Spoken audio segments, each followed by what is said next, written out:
AP assembly బయట ఆసక్తికర సంఘటన చోటు చేసుకుంది.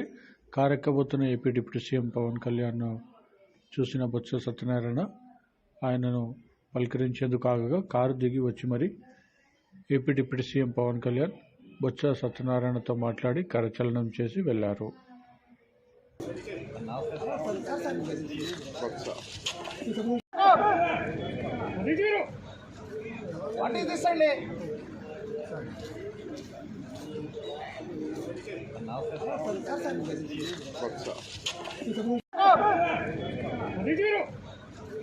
What is this Sunday?